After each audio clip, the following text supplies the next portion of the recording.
is up, App Nation? It is Steve P. Young, founder of appmasters.com, the place you go when you want action-packed content related to helping you grow your app downloads and, more importantly, those revenues. And today, I've got an old friend of mine. We worked together years ago and we reconnected, and she's got phenomenal content related to helping you use AI. And she even looked for tools that had free options so that you can actually leverage AI in all your app marketing efforts. And we're going to talk about the importance of inclusive marketing and what you might think it is, and what it really, really is. So without further ado, let's bring in Jedidah.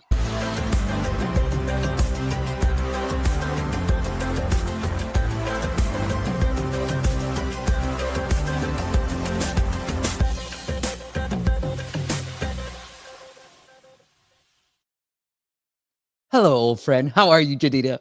Hi, Steve. How are you? I'm amazing now that you're on. I know we've been talking about doing this for a long time, so I'm super excited to finally do this live with you. But thank you so much for putting this amazing presentation together. For those who aren't familiar with Jedidah, she's a marketing leader. She has over a decade of experience driving demand, adoption, engagement for software, SaaS, and AI products. And she's made remarkable impact across multiple categories. And I got a chance to work with her a long time ago, and it's so good to have you here and for us to still be connected after all these years. So thank you so much for being here. Absolutely. Thank you for having me, Steve. I can't believe how long we've known each other. I know. Isn't it crazy? I didn't have kids back then. All right. I know, right? That's true. John D is here. What's up, John D? Kevin's here. Bien, you made our day. Hey, Steve, he thinks it's important for us to talk about inclusive marketing for any app that wants to grow. Excited for this one. And I'm going to add some flavor into the exclusive marketing or inclusive marketing as well. Fan, you can put this at 1.7 speed, but that's on the replay. This is live. So sorry, I can't go faster than this. What's up, Luis? And then we got Chris here as well from Montreal, Canada. All right, Jedidah, shall we get into this? Yes, let's get into it. Let's go. Thank you so much for putting all this presentation together. So here we go. I'll follow your lead. Yeah, well, let's go ahead and start. So you can go to the next slide. So we're going to talk about the impact that AI is having on app marketing. It's it's having a profound impact from personalization to optimizing performance to automating processes. So for today, I wanted to focus on the 5 areas where I feel AI is having an impact and driving growth for app marketing. And that's, Steve, you can go to the next slide. Sure. And that's in personalization, in segmentation and targeting, in ASO, advertising, and engagement. But in the interest of time, I was only going to focus on personalization, targeting, and segmentation, and ASO. I love it. I love it. I think this requires its own dedicated, because there's so many great tools that we've been using, Jedidah, on the advertising side of things. But I love how we're going to break this down, because we can spend a whole hour just on this alone. All right. Yeah, we can come back to it on another day. So, sure. While I was doing the deeper dive on personalization, personalization is something that we've all experienced, right? It's nothing new. What AI is doing is helping us put it in overdrive, right? So we're all familiar with, getting an email with your name in it, right? A promotion, a campaign that has your name in it. That's personalization, right? But with AI, it's democratizing that personalization. So you don't have to be a big brand to be able to give your users a personalized experience, right? With the information that you give them, you can tailor your campaigns to their needs. You can, send them emails, have in-app messages, or their push notifications based off of the information that they've given you, or based off of the specific actions that they take, right? Mm-hmm. So that they feel like when they are engaging with your app, like you know them, right? Yeah. And when people feel like you know them and that you understand them and that you understand their needs, they're more likely to stay, right? And come back. And we know that engagement drives retention, right? So, and then they're also more likely to, buy from you, right? And so the other thing I wanted to talk about too about AI is you can tailor those messages in real time, right? Because AI is really good at synthesizing the data that your users are giving you, and then in that moment actually tailoring that messaging, right? Or tailoring that notification that you want to send out. So I think personalization is a big one. I think the word we can use is hyper personalization when it comes to AI. Yeah. I love what you put here, real-time adaptation. Like you can see how people are going through their user journey and really figure out, hey, if they, we talk a lot about the aha moment, Jedidah, where you get a user onboarded, they're going through your onboarding flow, and then what is that aha moment within your app that you want them to experience? And if they haven't done that, push them towards that, because then once they hit that aha moment, they're more likely to end up paying you. And then I feel like, Jedidah, if they pay you, they'll actually use your app. Yes, right? Like if you spend your money on something, you're going to use it, right? So it's up to you as a developer to increase that value so that they want to spend even more. Yeah, right. I love it. Mm-hmm. If you guys got questions, you're in the comments, put them in the comments. We'll get to them as they come. So I wanted to talk about some of the impact, right? It's a lot of impact that if you do personalization right, really can accelerate your growth. So one is you get improved conversion rates, right? Like if people feel, like I said, they feel like you're giving them what they need, right? And that you're making their lives easier with their app based off of why they downloaded it in the first place, you're going to have higher conversion rates, whether it's in the offers that you give them, whether it's in the in-app purchases that you want them to make. You're going to have higher conversions. I think the numbers I was looking at is 20 to 30% increase in conversion rates, which is pretty steep. And then also it drives engagement and retention. Again, if I feel like you know me and that you're giving me what I need, I'm going to stay. If you're sending me push notifications at the right moment, I'm going to come back and engage with you, right? And then it builds brand loyalty, and brand loyalty impacts retention. And we know that the more people come back and engage with your app, the more they stay, the longer they stay, the higher the likelihood they're going to buy from you, right? And we know that it's less costly to retain your customers than to acquire new customers, right? So, and then the other big one is competitive differentiation. So there are so many apps out there, right? If you're doing personalization right, users are more likely to download your app or to engage with your app, right? And then lower support costs. If the experience is easy and I'm not struggling to do what I need to do in the app, I'm not going to call anybody for support, right? And then the other one that I wanted to touch on is this one of better insights for app development, right? Yeah. The more you know about your user or your customer, the more they're going to give you information about your app. And so it informs your roadmap, which then makes your app better, right? Because you're addressing the things that your users want. Yeah, I love it. And I think, we talked about this earlier, especially when you're just in the beginning stages of your app, having a way for your users to contact you live, like an online support, is one of the things that our previous guest, Besher, talked about. And I really loved it because he said a tool that I have, and I have it on our website, and I get a lot of great insights. People just saying like, hey, I don't understand this of your app. Like, what am I really getting from buying something? And I'm able to use that feedback. And with AI, obviously, you can have an AI bot talking to them. But I really love that personal touch that an online support, especially in the early days of the app too. Yeah. And who wants to call anybody anyway these days? I know what Right? Who's got the time, right? I want my problem to be resolved in real time, right there and then. Yeah. Yeah, I love it.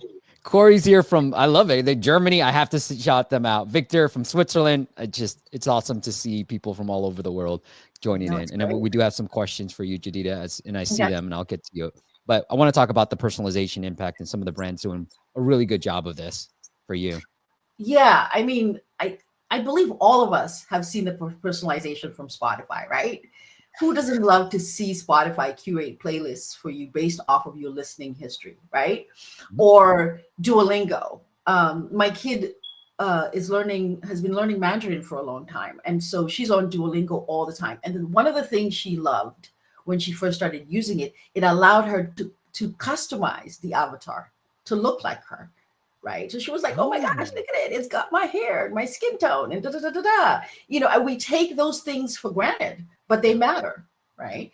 And then, you know, Uber and Nike and Amazon, who hasn't gotten product recommendations from Amazon? Amazon does a great job of personalization. Netflix. Sometimes I try to trick Netflix to stop showing me stuff that I've been watching because I watched it by accident or out of curiosity, but they're great with that, right? Starbucks with their drinks, Headspace. So, you know, these are big brands, but as I mentioned earlier, AI is democratizing personalization, right? Because there's tools out there that you can use, either tools that have really generous free trials, or, you know, you can use hacks here and there, open source models that we're going to talk about later on. So sometimes it's you see these big brands and you're like, well, they have all of the money in the world, but AI has made it some of this like personalization more accessible if you don't have the resources. Here's some of the tools. Yes. So I have Amazon Personalize. I just mentioned that, you know, Amazon is great at personalization. So what better way than to use their technology, that same technology that they use to personalize the user experiences. There's CleverTap, which has a generous free trial, and then Amplitude for, you know, it's a good one for really looking at user behavior, right? Who's likely to churn? If you see that someone's likely to churn, then you can then give them an offer or send them messaging that is going to mitigate that action, right? And then Mixpanel. I think a lot of us are familiar with Mixpanel for user behavior analysis and tracking your different segments. And then AMP for optimizing notifications and messaging engagement. And when I was looking at the tools, I looked at tools that are, you know, that cater to smaller and medium-sized app developers. Yeah, thank you for that. And that is our audience. I appreciate that. We got Morocco in the house here as well. Karami, if I said that right, I apologize. But Rafiq says, how can AI be leveraged for effective personalization by utilizing user data to send targeted notifications, push notifications, emails, and other forms of engagement? Do you have an example? Your favorite example, Jedidah? Do I have an example of someone utilizing data to, well, like how can AI be leveraged for effective personalization? So do you have an example of one that you've come across recently, or? Yeah. So as a simple one is when a user downloads your app, right? They give you their email, their name. Hopefully your onboarding, the onboarding experience is easy. And they do a specific action. Say, for instance, they engage in a feature, right, in your app, and then they leave, right, and they don't do anything. You can then AI can then take that data and look at that specific action and send them a message, right? Hey, you know, I noticed that you you know, you looked at this feature, right? Here are some of the things that you can do with it. Right. So it's really looking at the data, using a tool that's able to look at the specific actions that a user is doing, and then acting upon that. Yeah, I love it. I'll add on too that if, I always feel like it's easier to learn from people who have showed some intent. So somebody who activates a trial, as an example. Mm-hmm. So Abdullah, somebody who activates a trial and cancels, you can be like, hey, using AI, you're like, have they used your aha feature? Have they had the aha moment? If not, you're like, hey, you canceled and you didn't even experience this, our most popular feature. That could be a way to get them back into the app too. Mm-hmm. And then obviously through emails, if they've used the app a certain number of times, you can try to pitch them different promos. So there are other ways to do it. And I want to show off this example that a friend of mine came up with that I really love, using the whole trial activation, Jedidah. So Mm-hmm. person activated a trial and then canceled, which Apple will tell you. If you're a developer, you'll know when somebody's canceled a trial. He sends a push notification. Now you could personalize this, right? He doesn't. And he sends a push notification saying, come back. You can save 50% off. And he shows this paywall once you hit this push notification. So this is Masood. And he's seeing good results, people winning, coming back for it. Because I feel like if they've done something that showed some intent, I'd rather focus on that segmentation, user segmentation, versus all the free users that we have here too. Mm-hmm. Mm-hmm. So it should be driven by basically what you say. So it should be driven by a specific action. Yeah. Right. Did someone abandon the cart? Yeah. Right. They intended to buy something, and then they changed their mind. Right. That's someone who shows intent. Right. They were interested, but for some reason, and it could be something as simple as they got distracted by their phone.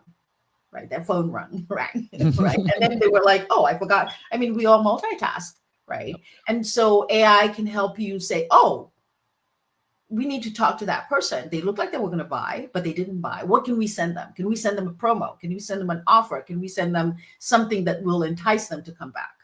Yep. I love it.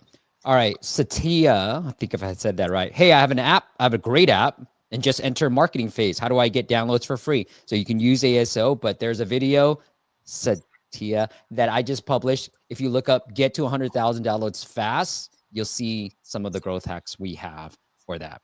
Jedidah, do you have any clever ideas on how to get downloads for free? Downloads. We actually have a slide on ASO, actually. Okay, well, we'll get there then. So We'll stay get there. tuned. We'll talk about That's that. a little teaser. There's hacks on how you can, boost downloads without spending any money, basically. I like it. And you got tools and tricks. We've been talking about this, and I think this is in line with what Fan has asked. What is now possible with personalization with AI that was not possible before? I think the big one is one that we talked about before, like the real-time adaptation, right? Being able to automatically adjust messaging and offers based on a user response or the time of day or the location that someone is at. I think that's a big one. Yeah, I like it. On this slide with the tools, tips, and tricks, is there anything that you want to highlight here? I wanted to highlight that there are things that you can do without spending a lot of money, right? So like ChatGPT has an API, right? We're talking to app developers. I'm not like highly technical, but I know enough, right, to be able to figure stuff out. So you can use that API to generate push notifications, emails, in-app messaging, and then progressive profiling, which many app developers do already, but it's really gathering data, right? The more data you have, AI loves data, right? AI is trained on data. The more data you have, the better results you're going to get, right? So if you are collecting data incrementally from your users in your app, you're going to be able to do more personalization, basically. And then, basic behavior triggers, right? You can set those up with some open source tools like OneSignal and Firebase Remote Config, which is, I believe, owned by Google. And then so I wanted to give tools for those developers that don't have as many resources to, cash flow to spend on, more expensive tools. Yeah, love it. Aryan is here. He says AI personalization is the future. App can change their UI UX real time based on user mood, and content can be personalized as well. And one of the things that maybe what wasn't done before, but I really like the personalization part of it, and even take AI aside, but like Peloton, I've been meditating, Jedidah, and I've had a good streak now every morning. And, instead of having to go into the meditation tab, they have their homepage and be like, here, Steve, they know I've been meditating a lot. Like, here's some meditations that you haven't done. And I, they know me.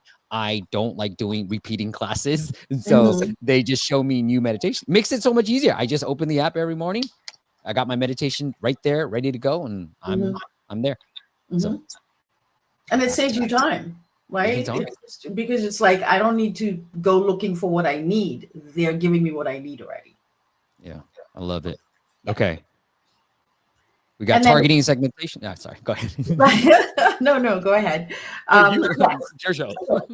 So targeting and segmentation is really key, right? Like a lot of times, you develop an app, you love your app, and you think that everybody is going to love it just as much as you do, right? But we know that that doesn't work. You really have to understand who your target audience is, and then focus on those who are actually going to buy, right? Or download.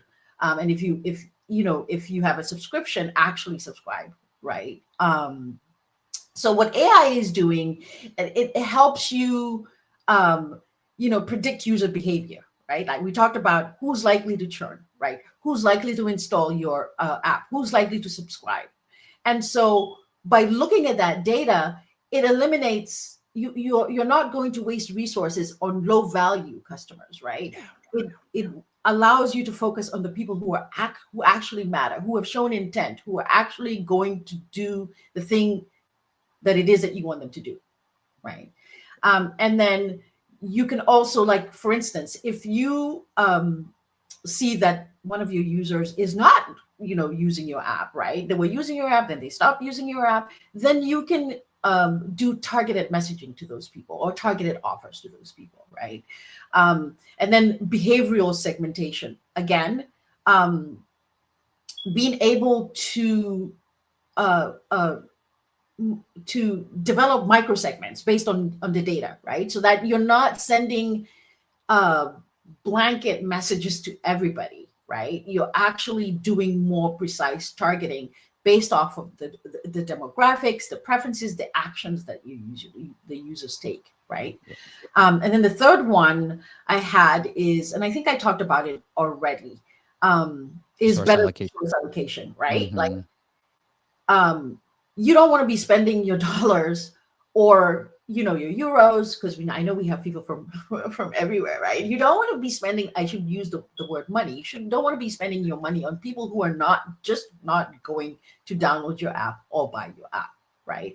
And so by utilizing AI to do better targeting and segmentation, you're going to spend money on the people that matter, right? And the users that are most likely to convert. If I'm spelling this right, Moroccan Durham? You guys say, the folks from Morocco, let me know if I said that right. It's the Durham. Yeah. So that's why I should have said money, not. I love it. Talk about inclusive marketing, right? Yeah, right. I do want to get to that. So is there anything that you want, like, of these slides, I want to make sure that the audience can see it. So those who are listening to the podcast, if you're on Spotify, you get the video format too, and you can follow along and just peek down at your phone and listen along. But is there anything from the targeting segmentation that you want to talk about here? Because I do want to get to the ASO and the inclusive marketing. I think too. I think the impact is pretty straightforward, right? Okay. Like, so we can just move on, and we can also share the slides later, right? Yeah. Oh yeah. And then I have a few tools on there too, for targeting and segmentation as well. I know a lot of people in the people that I've talked to, One Signal, CleverTap, Amplitude, they all pretty much do similar stuff. Another one is customer.io that I've heard a lot of great. Yeah, I've hardly used any of these things. I just sort of do my best on this, but I try to listen to signals, like one signal, but I try to listen to what people are telling me, and customer.io is another tool that I'll add on to. But I would just say pick one and just go. They all do pretty much similar stuff here. Yeah. You have your favorite that you want to talk about. And many of them have really great documentation. Yeah. So the learning curve is not that high. I love it. This is the interesting part. Yes. So if people can't discover your app, you might as well not have one, right? So we all know what ASO is, but what AI has done is not only democratize it, right, but accelerate it.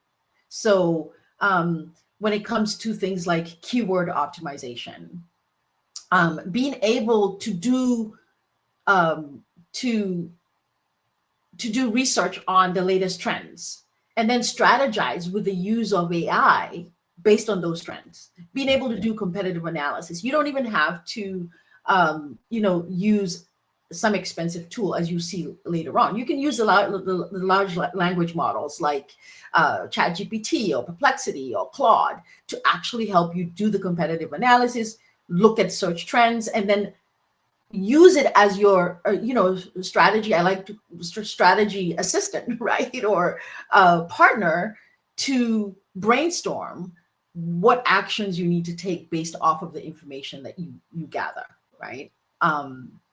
And then also being able to look at the patterns of downloads, the reviews and rankings, and act upon the patterns that you're seeing, right? And then also recommendations, right? Getting in, enhanced recommendations. AI is just making it so much different, so much easier to track performance because it thrives on data and the data that you feed it, right? Mm-hmm. And then the last one is to summarize and strategize, right? Like, for instance, the App Store or the App Stores are consistently updating their platforms, right? And a lot of times maybe you're just the only person or you have a very small team. And so what AI is doing is making it just so much easier and so much more efficient to analyze those updates, summarize them, tell you what the relevance is to your ASO strategy, and then you can develop a strategy, right? You can, again, use it as your strategy assistant or partner and strategize what actions you need to take based on customer sentiment, based on those updates. So this one's really exciting to me. Yeah, it is. And one of the things I look at for clients when I'm trying to figure out like an ad campaign and try to find the right hook and the right messaging is customer sentiment. Like you said here, positive, negative reviews. What are people talking about? You can even look at your competitors, have AI just analyze what are the common themes, look at these reviews, come up with a couple of hooks that you think will do well in a video format. There's a lot of possibilities with AI. Mm-hmm. And I'm going to shout out Masood again. What he's using ASO for with AI is he's automating, Jedidah, his App Store responses. So when he gets an App Store review, he has his AI model look at it, dissect what the user is saying, and then write a response to it. And it's all automated using AI. And it's an internal tool that he built out too. That's great. Yeah. That's amazing. Cool. And then, so this is just some of the impact, right? It's a no-brainer. You're saving time, right? You're able to do A/B testing faster, easier, right? And that increases your installs. Better visibility and better ratings. Rather, if you're getting better ratings, you get more visibility, more credibility, and more word of mouth, and that drives your downloads, right? And then again, not focusing on stuff that's not going to make an impact, right? Yeah. You only focus on optimizations that save you time and resources, which you don't have, right? You don't have time and you don't have the resources to waste. So I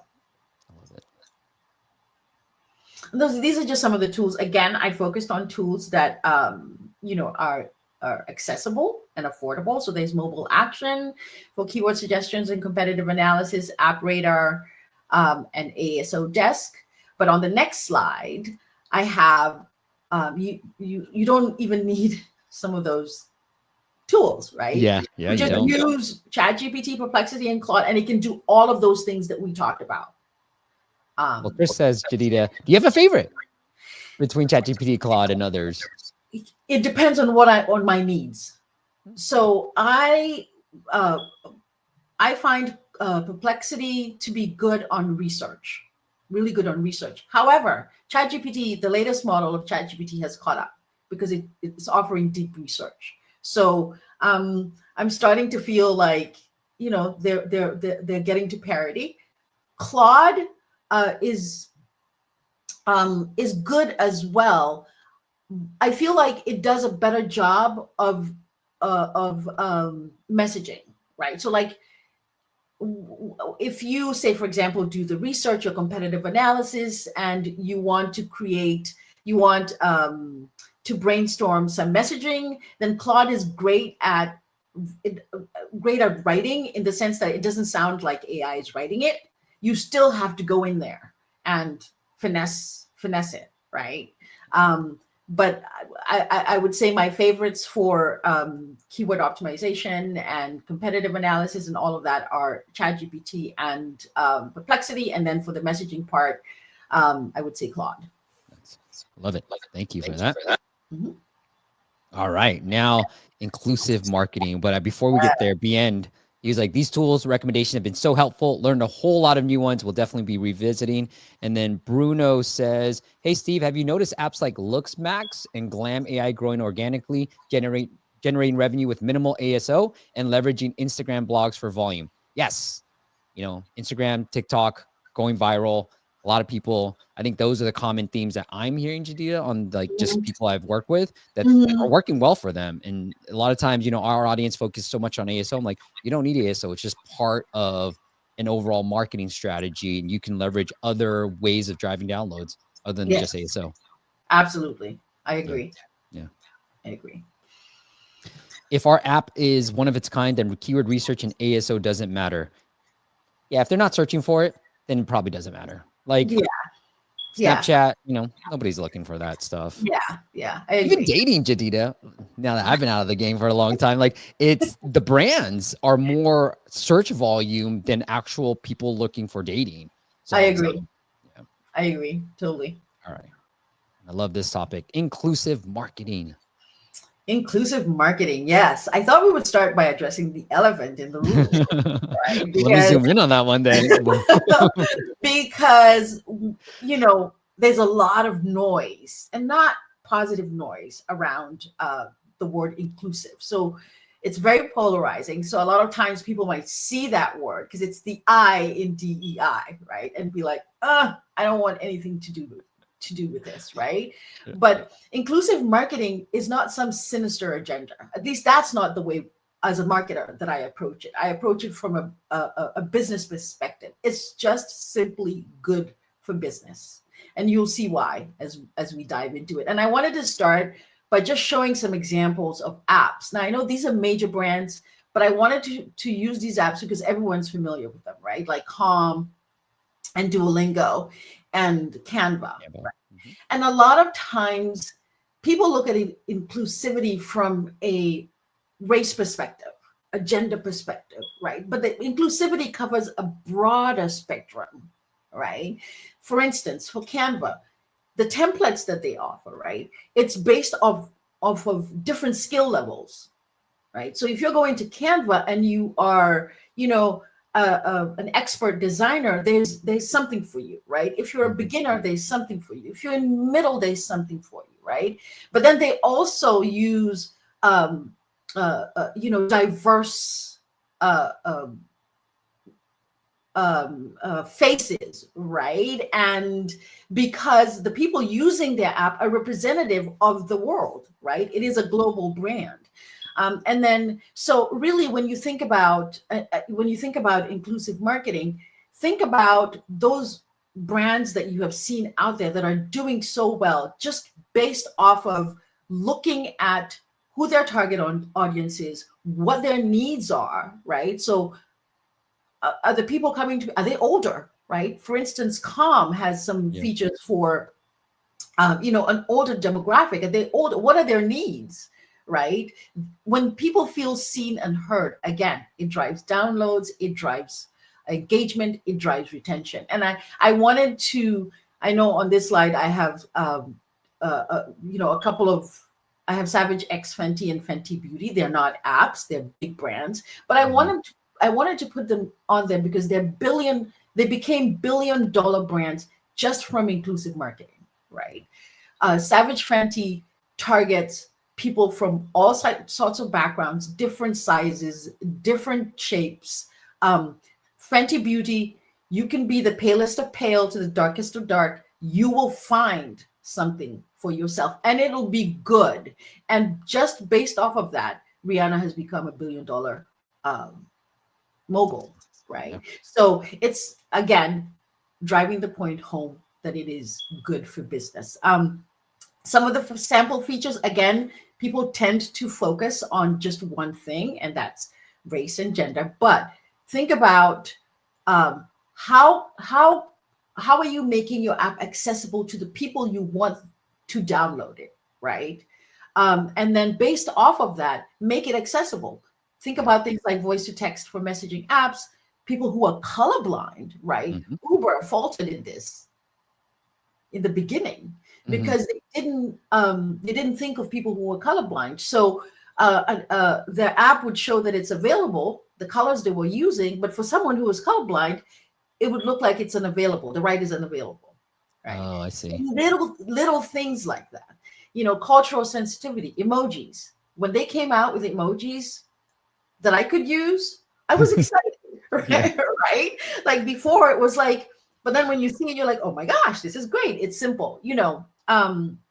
Localization. Earlier, I talked about money and I used dollars. That's not inclusive. Not everybody uses dollars, right? So Right. the language that you use in your app matters. And then also imagery, right?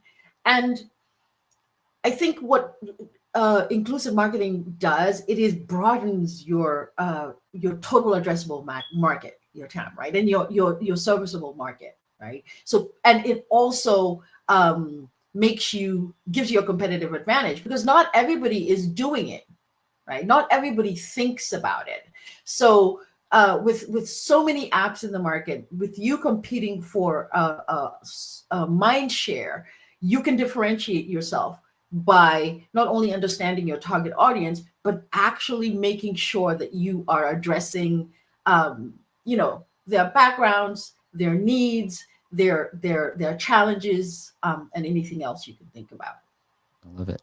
I wonder, just for the sake of time, Jedidah, I wonder if we can skip through some of the benefits. I know you kind of talked about the benefits too. So I'll Yeah. hold here if anybody wants to read through this or just take a screenshot, but we can understand the benefits of doing inclusive marketing. But maybe we can talk about some of the trends that you're seeing from this perspective. Yeah, and one thing I wanted to, because we were talking about ASO before, so I wanted to talk about that in terms of inclusivity, right? Like if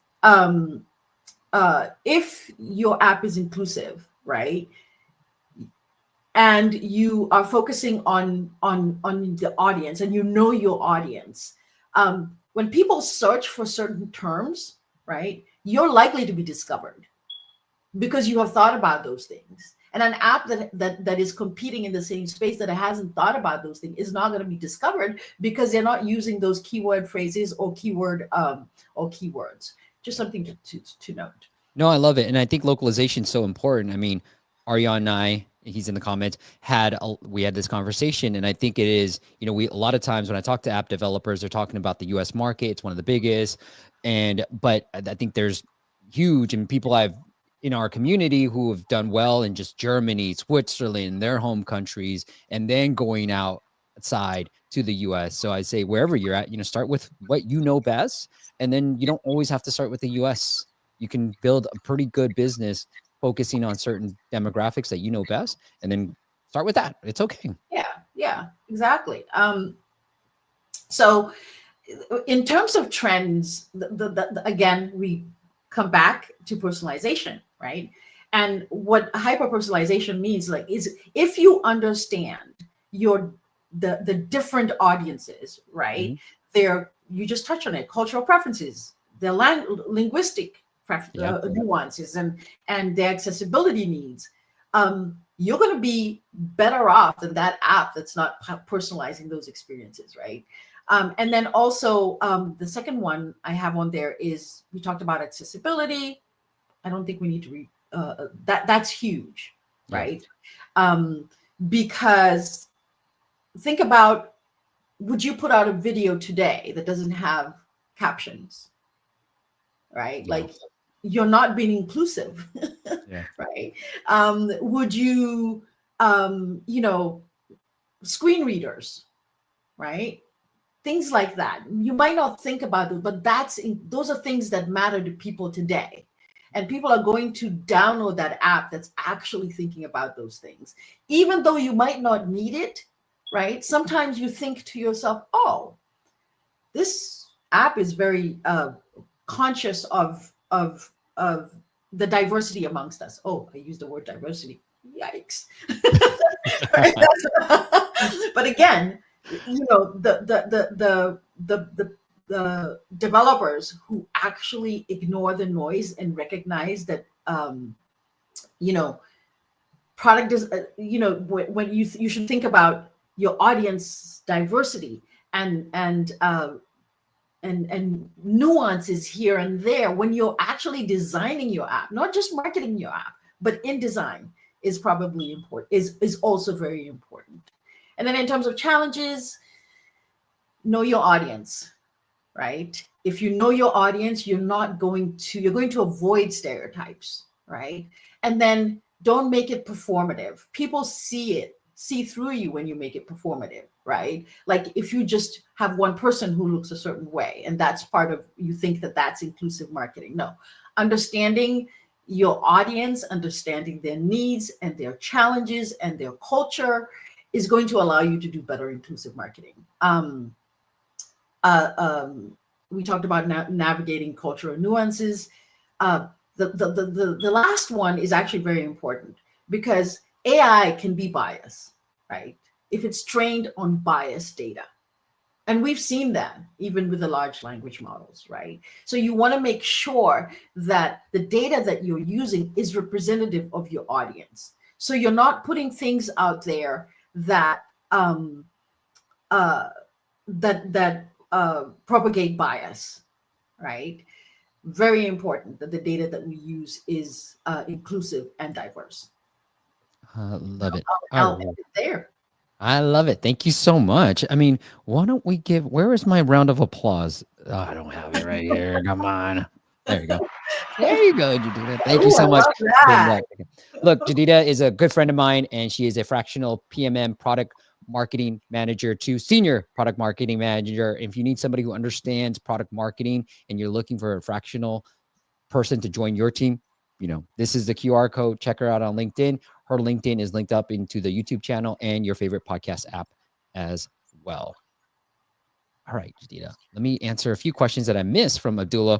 Steve, what do you think? Will these notifications and emails be fully automated in the near future? I do think so, but I always like to start off manually at first and then automate everything. But yes, in the future, I do feel like a lot of things will be automated because they already are. And then his last question was, what's your opinion on using English keywords and other localizations if users are familiar with an English keyword? Abdullah, what I try to do is try to blend both because yes, I agree with you, but also look at the data. If people are searching for that term, let's say in Germany, and let's say it's meditation, if they're looking for meditation in English versus in German, then maybe prioritize the English, but just use the data to kind of determine which one you should be using, the German or the English version. Okay. Anything you want to add on those, Jedidah? No, I think you nailed it. Awesome. Well, thank you so much for the amazing. And we're going to get into the audit side, and we're going to start off with some jokes, but Jedidah doesn't have any jokes, so we need somebody from the audience to give us a good joke. And Jedidah, you can look at the comments and see which one's your favorite because we're going to compete. All right. So let's get into the dad jokes.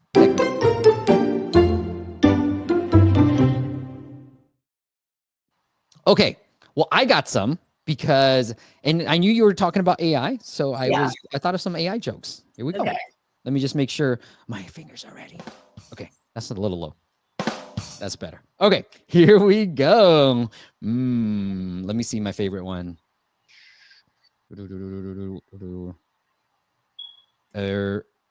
Okay, I guess I'll do it this. Jedidah, Yeah. what's an AI favorite genre of music? Favorite genre of AI? I don't know. It is algorithm and blues. There you go.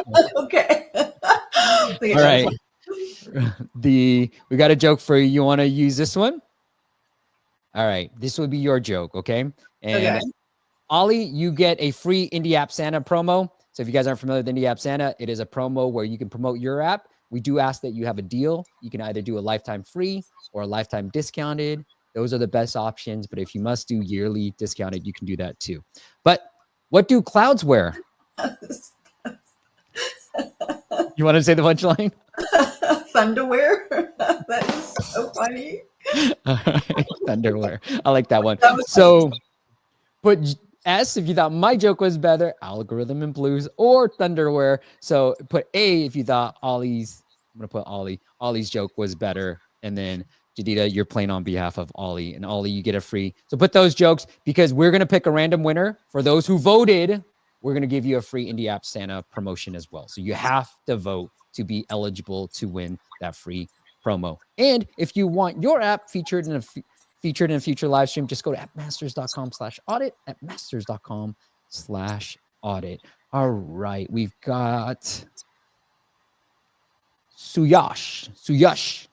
See, the A in Hindi or in Indian, I don't know, I guess Hindi, right? That's not you, is U sound. Okay, so I'm being inclusive here too. All right, Suyash. All right, he has this app. They need help on scaling, Play Store optimization, and premium features. Anything that you want to highlight here first, Jedidah, while I figure out what this app does? Efficiently organize your word processor on the go. Okay, it looks like it's another word, like a notepad thing, assumes. Okay.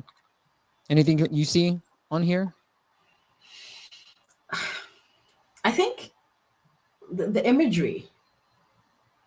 Yeah. I would definitely work on the imagery because it goes straight in like who is it for? Yeah.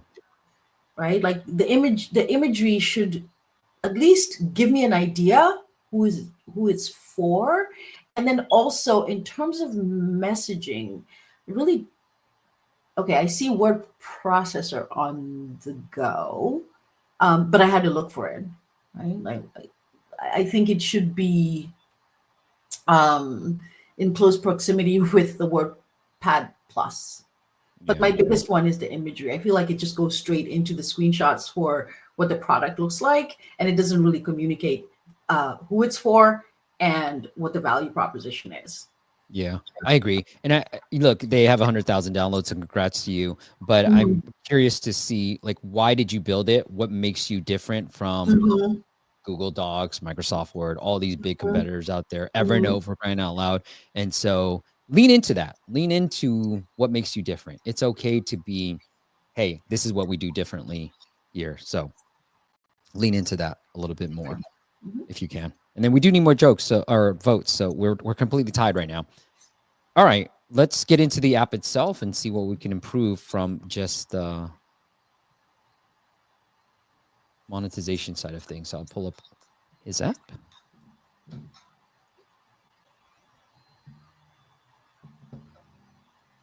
Oh, okay, that was the first open, Jedidah. That was it. That was oh. Yeah. You go first. What do you think? I don't even know. Like, yeah. I mean, they have 100K downloads, so obviously they're doing something. Yeah. I like that the Go Premium button is prominent, right? It's right there. Well, it's hidden too. Is it? Oh, it was hidden. I had to go into settings, and then I was got to do. Go into settings. Okay, then no. Yeah. That needs to be easily discoverable. Yeah. That first screen, I don't know what to do with it. Yeah.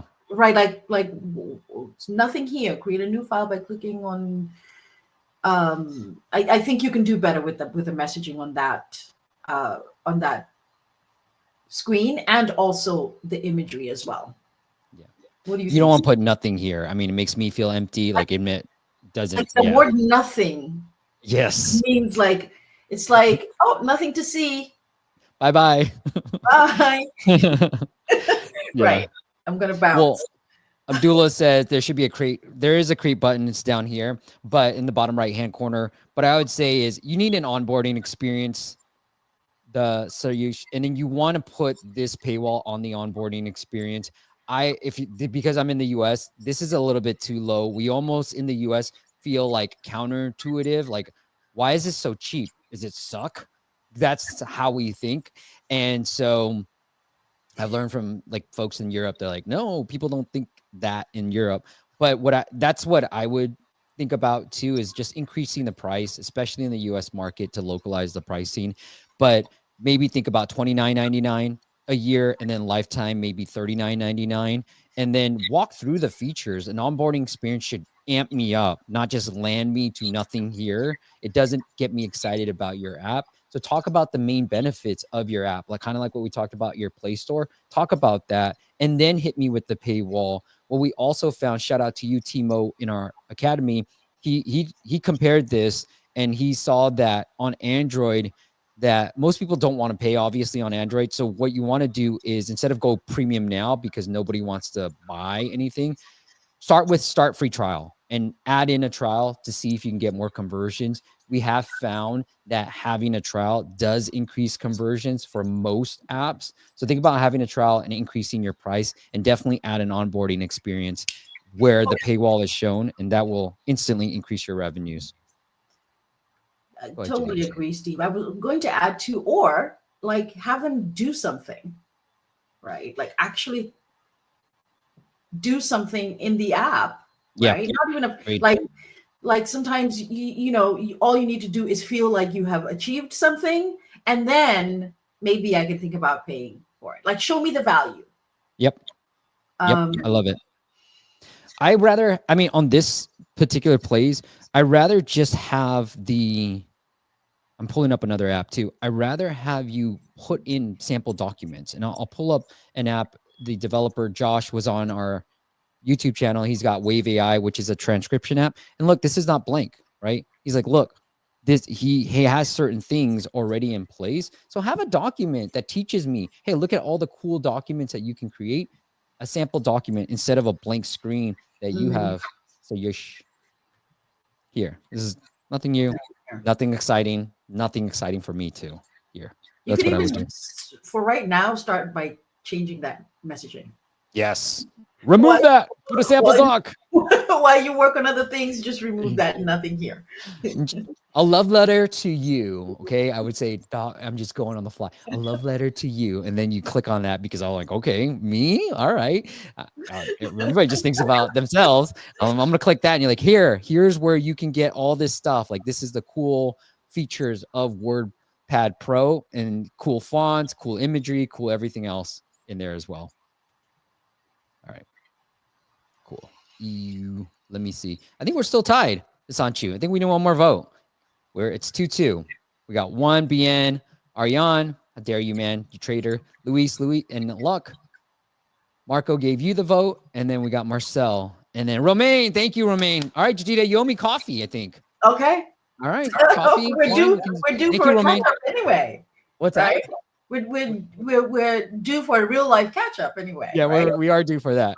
So, all right. Yeah. Sanchi, let me know when you got the winner. So we're going to pick somebody as a winner from all those people who voted to give you a free Indie App Santa promo as well. Oh, Namit. Okay. Last entry. There it is. And then we'll get into the next app, and then we'll pick the winner right after his Sanchu is ready for that. All right. We got Tom's app, Jedidah. Let me pull up his app right here. Tom needs help on increasing LTV. So he's got a workout app called Fitify. He's got over 7,000 Ratings 4.9. Congratulations, Tom. Looks amazing. Who needs a gym? Get in shape at home with workouts from Fitify. Love it. This is cool. I'm sure they have a social media platform or some audience. Let's take a look. But over 20 million downloads, 4.8, 900 exercises. Another AI. I see AI fitness plans. Looks amazing. Looks really good. It's really good. Yeah. Yeah. And look at their Insta. Just visually, it's engaging, even in the avatar. There you go. 100,000 followers on Instagram. Love it. They might be using Instagram to drive downloads. Yeah. So, yeah. All right. Shall we help them with the LTV? Let's do it. Yeah, sure. Just hide everything. It's the problem, sharing everything. Sharing your entire life on a YouTube live stream. Fitify. I like the name. Fitify. Gender. It's catchy. It's catchy. I like it. I'll just go for me. What should we call you, Steve? I want to, I don't know what I want. Maybe lose a couple of pounds. Oh, I love this. To date, we've helped. Now look at this. Yeah. That's social proof right there. Yeah. Like and that. I love how they said men too. So yeah. Let's go. I wonder if we go back. Let's see if the thing changes. Jedidah. Okay. Ooh.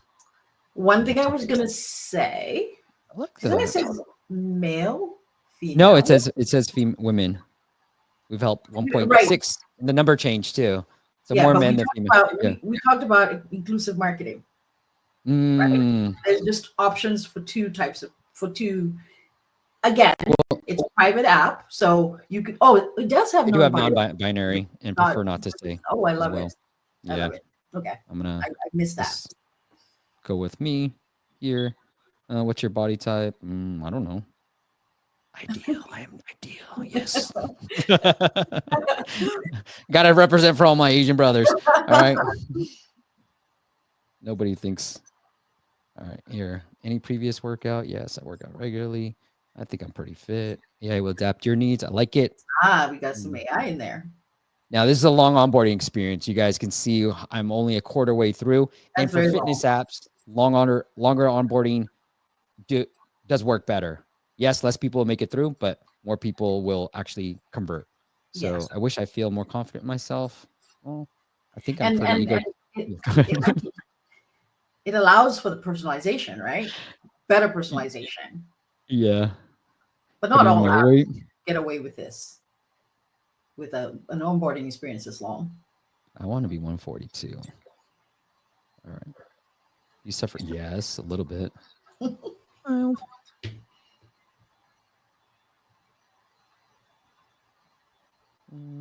Meal planning, but yes, I guess. Often do you exercise? More than 4 times a week? How many squats can I do? I think I could do more than 30 push-ups. Like 10 to 20 plank. Hold it for more than a minute. How much do you walk? Probably less than an hour. Any bad habits? Don't sleep enough.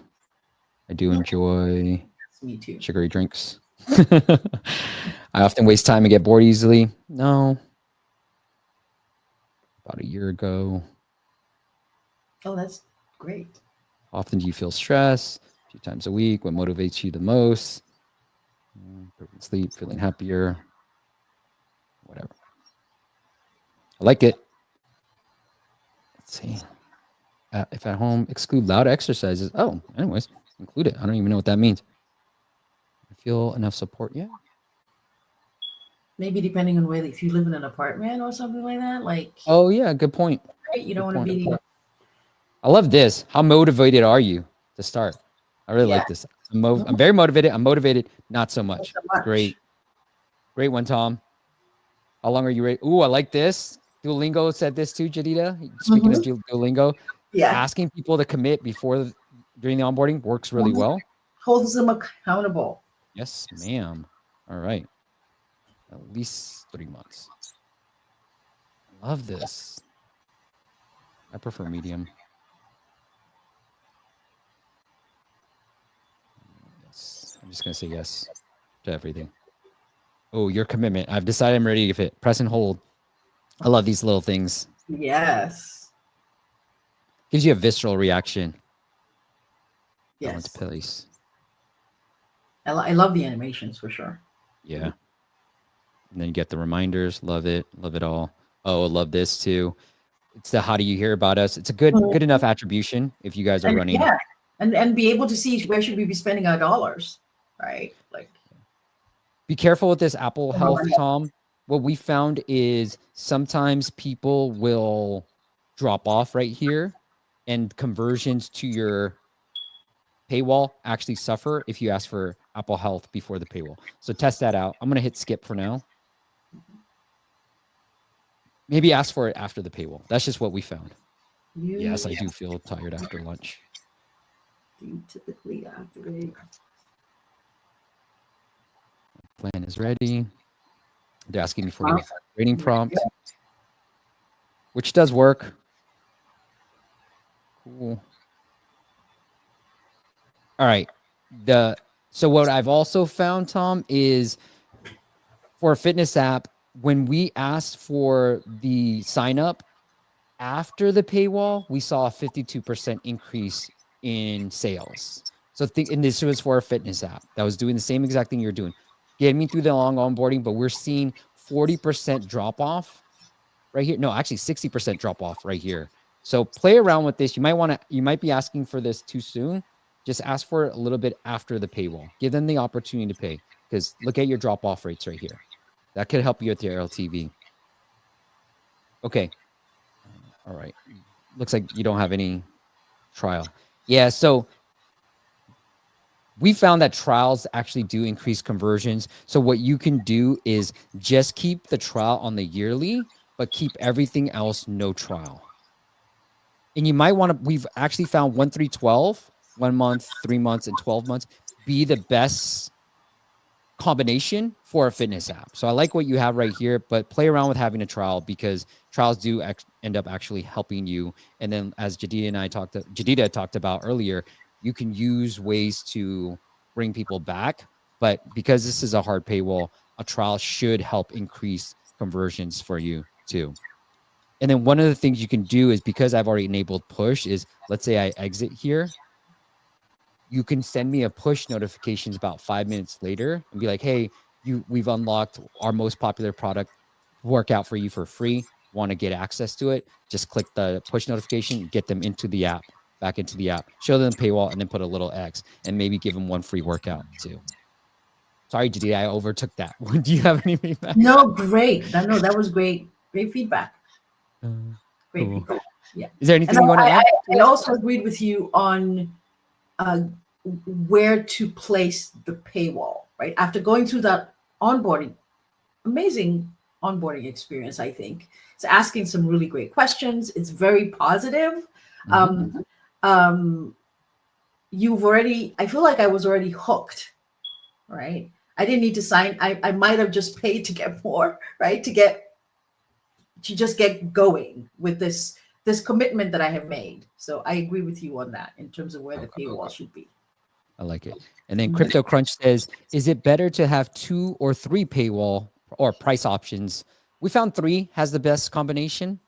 And that's how I like giving people options. And usually I try to do it in a way where the most ideal plan is the plan that I feel like is obvious. So here they make it really obvious. I like the way Tom has done his pricing. It's $70 for the year, $35 for a quarter, and then $15. Tom, what you can do is just show that, hey, this is way cheaper. What I've also found is having the math, maybe do this by monthly so I can easily compare the monthly versus the weekly, because monthly is what I'm paying and it's the lowest plan, right? So you can say like, hey, save 30% off instead of best value. Show them the math and how much you're saving, and then show everything instead of per week, show monthly. I think that'll help you too. Love it. Did you get anything else on this app? Nope. I agree on showing the numbers. They have more. They pack more oomph. They have more oomph when you have the number. When you see the number. Abdullah says, what's your opinion on single plan? Abdullah, I did a thing. There's a video that I just did. I did an event. I spoke at an event. Look, 2 plans are better than 1. 3 plans better than 2. 3 is the ideal plan. Look, I know yearly is the best. Just put the trial in the yearly. That's how you get more people on the yearly. That's how I would do it. Crypto crunches. Continue better than start free trial for pay to on iOS. Yes, continues better than start free trial. On Android, start free trial is better. Okay. Man, a lot of questions coming in now, Jedidah. All right, bear with me. My app Lawbot has pricing per hour instead of weekly, monthly. Should I change it? What do you think? Lawbot. Hourly. Well, I'm thinking it has something to do with law. I'm assuming the payment structure is hourly, typically, right? Oh, because my wife's a lawyer, so yeah. That's probably what it is. I would probably do weekly. Hourly seems kind of weird. I know why you're doing it, but yeah, I would probably do weekly. Yeah. Sorry, fan. I'm showing off your app and it has a 2-star rating, so I apologize. But more options, more confusion? Nope. It's just UI, UX, in my opinion. Look, if you just give one option, it's yes or no. Abdullah, we have enough data. One of our bigger clients had yearly and monthly, $199 for the monthly, $10 for the yearly. Super cheap, right? Everybody was buying. Most of the people were buying the yearly. They decided to remove the monthly on the paywall. Guess what happened to the sales? Declined. Yeah. Where's my? So, yeah. Trust. ChatGPT only have monthly. Look, you're not ChatGPT. That's all I'm saying. People always say stuff like that, Jedidah. And I bet does this. And I bet you, as the product, as they add more features to the product, they're going to go to a tiered pricing structure, right? It's only a matter of time. They were already talking about, they're going to do yearly versus monthly versus, they might even and the free, right? They already have the free. Victor says, I think simplification. The more you simplify the pricing, right, your pricing structure, the better. So like the Fitify, that is just simple, right? Like you see exactly what you're getting. They can do some numbers and like you talked about, using numbers in terms of the discount or, the percentage or dollar value, but it's simple. I don't have to look at it twice. I just see boom, boom, boom. Which one can I afford? Yep. I like it. Yeah. Okay. Victor says, for educational apps, what subscription duration do you recommend? Exam prep apps? Look, Victor, it depends. So I maybe start with monthly, 3-month, and maybe 6-month and see how that goes, and then test out along the way. And it looks like he has something similar. It's like week, monthly, yearly. So I might try. Yeah, I think that's a good start. See how it goes. Play around with it. It's hard to figure out. Each app is different. Mm-hmm. Okay. And then 7 says, how do you convert traffic from your social to your app listing effectively?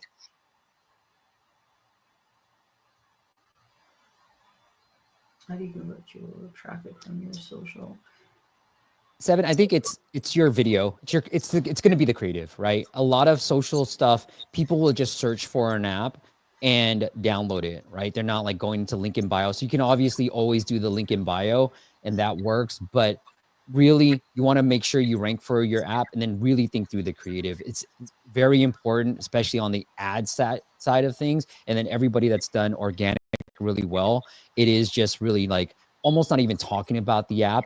And people in the comments be like, what is this app? And then you put your app name, people will go back and then they'll search for it. So really, with what I've seen with organic viral videos, it's really people searching for the app in the App Store. And so your download will count as an App Store search download versus a like app refer. Like we had one client, Jedidah, that went pretty like, they had an influencer talk about their app, went viral. We brought in 4,000 downloads. We looked at the data. It came from App Store search.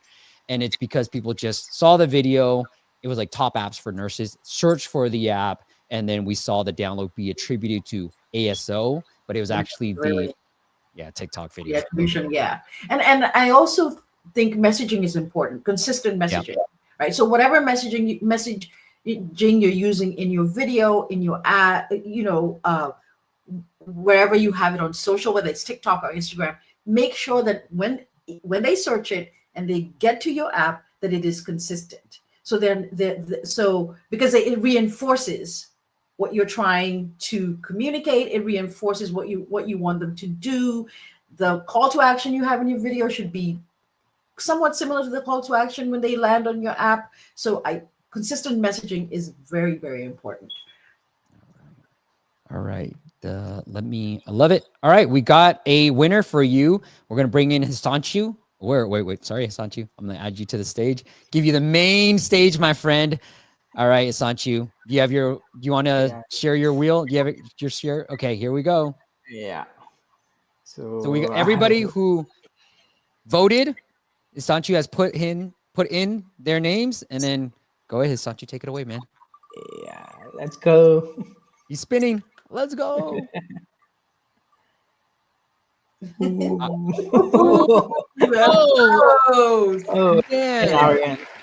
Ariane, so reach out to us. You can just email me, Ariane. I'll get you in touch with the team. For your app, we got a free Indie App Santa promo waiting for you. So just email me and we'll get you hooked up as well. All right. Thank you, Hisanshu. That was great. Good stuff, man. Great. I like the spinning wheel. It's very cool. That's very cool. All right, Hisanshu. Ariane is the winner. Congratulations, man. All right, we'll just end it here. I don't want to keep you any longer. All right, we have one last question. Mustafa says, how much an ideal subscription for simple savings tracker app? You have an idea, Jedidah, that you want to? Well, I would do a little bit of, it's kind of not good to pull a price right off of your head. I would do some analysis, right? Look, who are my competitors? What's the pricing? Who is my audience, right? Like, what are they willing to pay? What value am I offering? What type of pricing? So there's a little bit more work into pricing that goes into pricing. So I don't want to be like, give you a number, because I would be pulling it out of, Yeah. We'll see. I'm just going to wing it. What I would do, there's two things.